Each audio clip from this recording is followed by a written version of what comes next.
Ni jaring pun gelung. Kau apa? Pas kocak jak saking lepak bunga desa. Bunga kecamatan dia. Rajin terlebat. Kemon ahla kata ada tak takut kau Allah. Ngapa sakit tak lepur. Mungkin oleh meratir. Beli dia pun kanjeng Nabi. Siapa-siapa orang laki si akabin benring bini yang kun molan tertib na sa bini mata kuk laku tertib na sa bini kini ka bakal maantor kakaudi na sa laku fa'asa husnuhunna ayyurdiyahun maantor matoron derajat no malaubar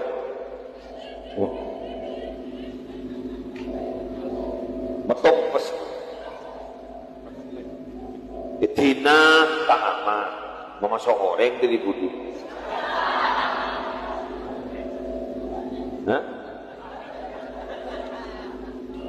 ta'am makan sampai pada siang makan Allah sampai ajabu mun masuk ada romam lihat masuk dari bang-labang kan ini kan jadi mun masuk agak Roma, masuk dari Banglabang. Saya ke maksud masuk dari Banglabang, ini labang ada. Ini labang budi. Boleh memasuk dari jendela. Harus berarti ingin memasuk orang. Bener. Mun memasuk dari labang ada kan betul.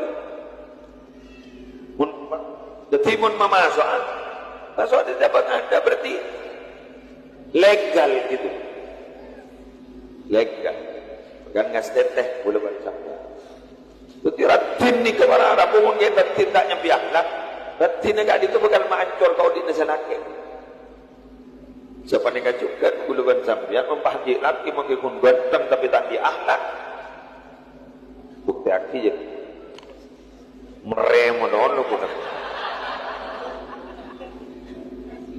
meremono lagi kan? Nah, yang bisa membentuk karakter itu, akhlak itu, kedua nih kan, pendidikan dan tempat ibadah. Si pendidikan gak itu beri konsep, tempat ibadah gak itu para anakku. Ngamal lagi dari konsep gak itu malah sejen semak kau. Bila lah sejen semak kau gak. Ya badaki yang orang jana tambah ilmu jangan jauh dari Allah. Gara-gara apa nih? Tak boleh hidayah. Man izdada ilman wa lam yazdad hudan lam yazdad min Allah illa huda. Siapa orang sehat tambah ilmu nak kita tak tambah hidayah nah, maka kita tak kira tambah dari pangeran kecuali jangan jauh. Bila jangan jauh dari Allah, kita tak bisa. Yang terjadi apa? Lebih takut kepada selain Allah daripada kepada Allah. Mulai beri tulisan toko ini dipasang CCTV dan takut.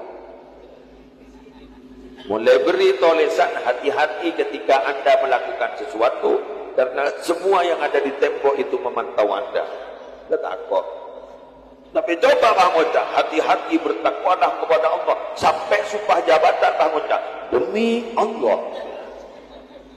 Dah ilah sekedar eka rojok demi Allah.